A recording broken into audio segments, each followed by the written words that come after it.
Pamphlets और जगह जगह फ्लेक्सी के माध्यम से डूज़ एंड डोंट्स क्या क्या करने हैं, जैसे ऊनी कपड़े लेके चलें, अपने आप को कवर करके चलें, पानी पीते रहें और यात्रा जो है रुक रुक कर करें। चार धाम की यात्रा शुरू होने से पहले उत्तराखंड सरकार ने अपनी कमर कस ली है। ऐसे में पुलिस और एसडीआरएफ टीम ने भी तमाम तैयारियां पूरी कर ली हैं। आइए जानते हैं, मेरे साथ अर्पण यदुवंशी हैं, एसडीआरएफ के चीफ हैं। सबसे पहले एक बेहद मुश्किल यात्रा और उसे कैसे देखते हैं और क्या तैयारियां हैं?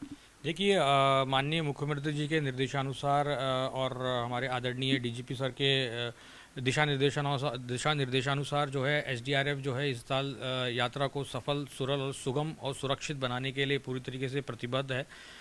इसी क्रम में एसडीआरएफ की हमारी 31 पोस्ट होती हैं पूरे ऑल ओवर उत्तराखंड, जो आपदा के दृष्टिगत संवेदनशील क्षेत्रों में तैनात हैं। और चारधाम के दृष्टिगत देखते हुए हमने 10 एडिशनल पोस्ट इस बार इस्टेब्लिश की हैं, जो कि केदारनाथ, लिंचोली, जंगल चट्टी और हर की पौड़ी में भी इस बार तैनाती की है, जानकी चट्टी में, यमुनोत्री में और गंगोत्री में।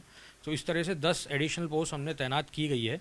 इसके अलावा हमारा चार धाम यात्रा मार्ग पर और चार धामों पर हमारी 320 एसडीआरएफ का प्रशिक्षित जो स्टाफ है वो तैनात रहेगा। इनके सहायतार्थ इस बार हमने 119 होमगार्ड की तैनाती भी की गई है, जो कि विशेषकर आपदा में एसडीआरएफ के द्वारा प्रशिक्षित हैं। इसके अलावा हमारे उपनल कर्मी भी हमारे सहायतार्थ जो है तैनात रहेंगे। और एक चीज़ और मैं बताना चाहूँगा यहाँ पे कि एक युवा आपदा मित्र करके एक एनडीएमए की स्कीम है, उसमें हमने 1220 लड़के जो हैं हमने ऑल ओवर उत्तराखंड ट्रेन किए हैं, जो कि गांव-गांव में रहते हैं। चार धाम मार्गों पे भी उनके गांव हैं, तो उनका भी एक व्हाट्सएप ग्रुप बना के हमने उनको भी इस चार धाम यात्रा में हेल्प लेने की इस बार हमने प्रयास कर रहे हैं। अच्छा, एक मामला देखने में आया, जैसे केदारनाथ यात्रा बहुत ज़्यादा यानी मुश्किल यात्रा मानी जाती है यमुनोत्री जी की, उसके लिए क्या स्पेशल शुरू किया है? ऐसा माना जा रहा है कुछ 5 चीज़ें आप नई बदलने वाले हैं जो इस बार नई मिलेंगी, क्या हैं वो चीज़ें?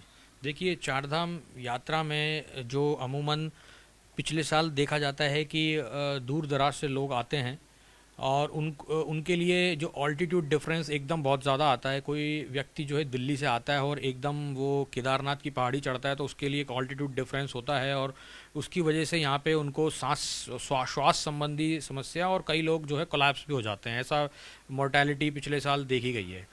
तो मेरा आपके चैनल के माध्यम से सभी से अनुरोध यह है कि यात्रा जो है रुक रुक कर करके आएँ, अपनी बॉडी को प्रॉपरली एक्लिमेटाइज करें, एकदम चढ़ना चालू ना करें, क्योंकि केदारनाथ और यमुनोत्री में जो ऑल्टीट्यूड है वो लगभग 10 से 12,000 फीट हो जाता है। वहाँ पे ऑक्सीजन की थोड़ी कई बार प्रॉब्लम हो जाती है, विशेषकर बच्चों के लिए और बुज़ुर्गों के लिए।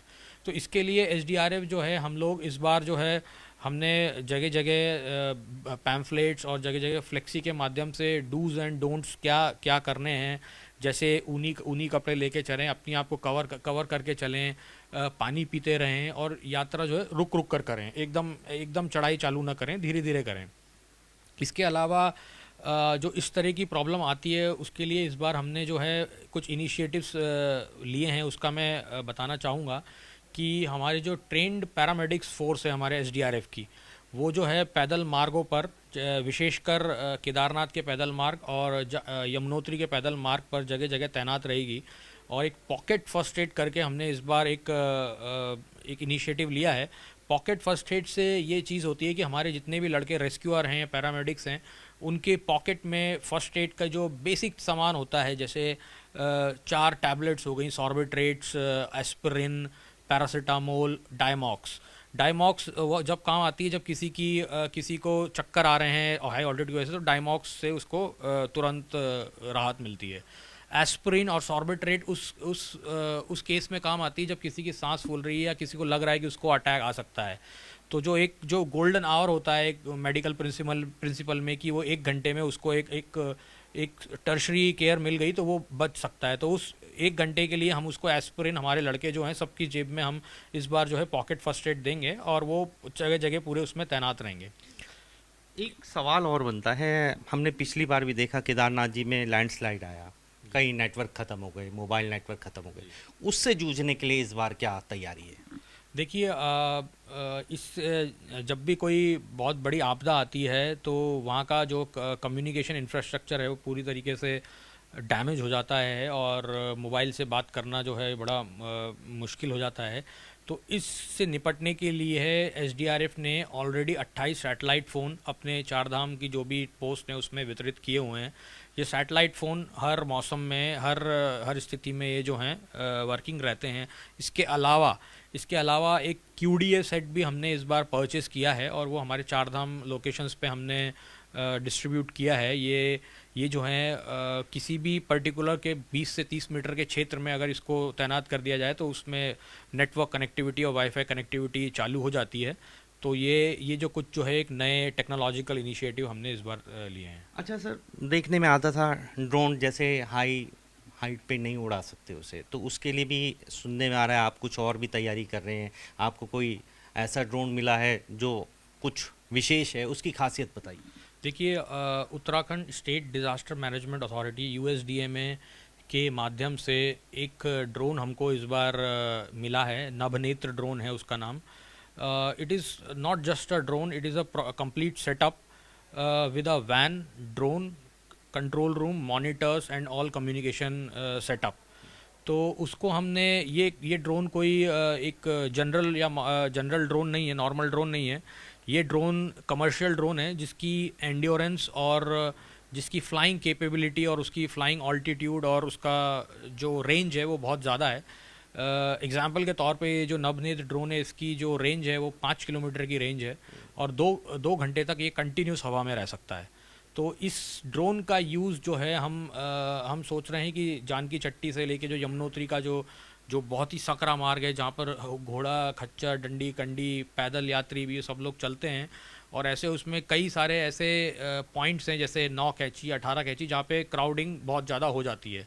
जो आज से 2-3 साल पहले भी 1-2 वीडियोस जो सर्कुलेट हुए थे एक जगह के, वो भी उसी स्थान के थे।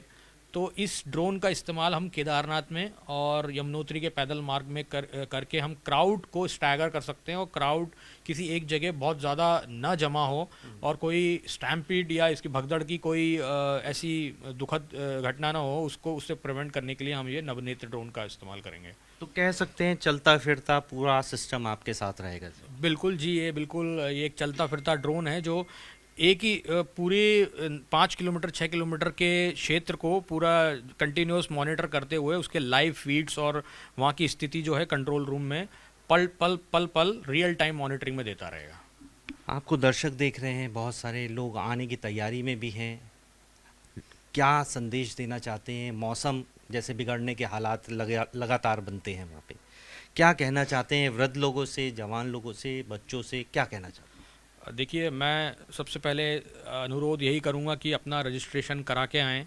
अगर अपने पर्सनल व्हीकल से आ रहे हैं तो उसका जो भी परिवहन विभाग की नॉर्मल फॉर्मेलिटीज़ हैं, ग्रीन कार्ड, ट्रिप कार्ड, वो ज़रूर बना के आएँ ताकि आपको कोई ऊपर कोई ऐसी परेशानी ना हो। सरकार ने आपके लिए बहुत सारे प्रबंध किए हैं आपकी यात्रा को सुगम और सुरक्षित बनाने के लिए। विशेषकर मैं बुज़ुर्ग और बच्चों से यही अनुरोध करूँगा कि मौसम जो है पहाड़ों में पल पल कई बार बदल जाता है और कई बार ठंड हो जाती है। तो ऐसे में जो है अपने साथ जो है ऊनी कपड़े और गर्म कपड़े जो हैं वो लेकर साथ चलें और जो भी दिशा निर्देश जो सरकार की तरफ से आपको दिए जा रहे हैं उसका जो है प्रॉपरली उसका पालन करें।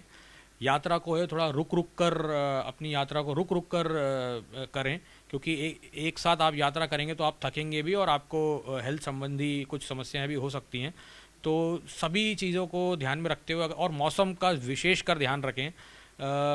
यूएसडीएमए के माध्यम से सचेत ऐप और इसके थ्रू जो है आपको हर घंटे हर 2 घंटे में एक नाव कास्ट जो है वो आपके मोबाइल पे मिलेगा जो कि उस समय की उस एरिया में क्या वेदर की सिचुएशन है उसको बताएगा। अगर वेदर ख़राब है, कोई आंधी अंधड़ की कोई समस्या है तो अपनी यात्रा को ज़रूर ब्रेक करें, ऐसे में यात्रा ना करें। और जो पुलिस प्रशासन और जो लोकल एडमिनिस्ट्रेशन है जो भी आपको दिशा निर्देश दे रहा है उसका अक्षरशः पालन करें। यानी ये ऐप उसी के मोबाइल में चलेगी जो रजिस्ट्रेशन करा के जाएगा? नहीं, ऐसा नहीं है। ये जो जनरल जो कॉमन अलर्टिंग प्रोटोकॉल है, उस एरिया में जितने लोग ट्रैवल कर रहे होंगे उनके सब के मोबाइल पे वो अलर्ट आएगा। अगर कोई वहाँ पे कुछ अगले 3 घंटे में कुछ मौसम ख़राब हो रहा होगा, इसको नाउकास्ट अलर्ट कहते हैं। ये आईएमडी के माध्यम से, यूएसडीएमए और आईएमडी माध्यम से ये नाउकास्ट अलर्ट जो है पूरे जो भी उस एरिया में टावर के उसमें आ रहे हैं उन सबको ये नाउकास्ट अलर्ट जाएगा। अच्छा सर, एक और चीज़ सामने आई है कि कुछ गांव वालों के युवाओं को भी तैयार किया गया है, क्या क्या तैयारी दी गई है उन्हें? देखिए, एनडीएमए के माध्यम से, एनडीएमए और यूएसडीएमए के माध्यम से युवा आपदा मित्र एक स्कीम है भारत सरकार की, जिसमें गांव-गांव में जो हमारे युवा साथी हैं, जो एनएसएस, एनवाई के नेहरू युवा केंद्र, national service scheme, Bharat scouts and guides के जो मेंबर हैं, उनको यहाँ पे बेसिक डिज़ास्टर रिस्पांस की 7 दिन की ट्रेनिंग एसडीआरएफ ने दी है। अब तक लगभग 1300 लोगों को ट्रेनिंग दी जा चुकी है और 1800 का हमारे पास टारगेट है। तो ये 1400 लोग जो हैं ये उत्तराखंड के दूर दराज के क्षेत्रों के गांव के लोग हैं, जो फर्स्ट रिस्पॉन्डर होते हैं। किसी भी कोई आपदा आ जाती है, अगर कोई लैंडस्लाइड हो गया, तो सबसे पहले जो व्यक्ति पहुंचता है वो होता है ये लोकल नागरिक, लोकल कम्युनिटी। तो अगर उनके पास अगर ये बेसिक फर्स्ट रिस्पॉन्डर ट्रेनिंग है एक हफ्ते की, तो ये जो हैं जो डूज एंड डोंट्स होते हैं स्टार्टिंग के 1 घंटे में, गोल्डन आवर में, वो उसका फॉलो करके अपनी जीवन को और बाकी लोगों के जीवन को बचा सकते हैं। सर, क्या गांव के लोगों को भी, इस तरह के लोगों को भी सैटेलाइट फ़ोन्स दिए गए हैं इस बार? जी हाँ, बिल्कुल। 460 सैटेलाइट फ़ोन्स जो हैं ग्रामीणों को, ग्राम प्रधानों को जो है ऑलरेडी वितरित किए गए हैं, और उनकी टेस्टिंग जो है हमने अभी पिछले 10 दिन से टेस्टिंग कर ली है कि वो चालू स्थिति में हैं, और उनको हिदायत दी गई है जो ग्रामीण है कि इसको जो है किसी पर्टिकुलर टाइम इंटरवल में इसको ऑन रखें, ताकि किसी भी आपदा की स्थिति में या किसी भी इमरजेंसी की स्थिति में हम कम्युनिकेशन इन गांव वालों से कर सकें। ठीक है। तो ये थे अर्पण यदुवंशी, एसडीआरएफ के चीफ हैं। पूरी उन्होंने स्कीम बताई, किस तरह से तैयारी है सरकार की, एसडीआरएफ की टीम की, और लगातार जनता से भी दरख्वास्त कर रहे हैं कि ऊनी कपड़ों का विशेषकर ध्यान रखें और यात्रा में पड़ने वाले पड़ावों पे ध्यान दें। डू और डन की जो इन्होंने मैसेज दिए हैं उसका भी प्रॉपर ध्यान करके आएँ और रजिस्ट्रेशन बेहद ज़रूरी करा कर आएँ। कैमरामैन अंजीत के साथ अभिषेक सिन्हा, टाइम्स नाउ भारत, देहरादून।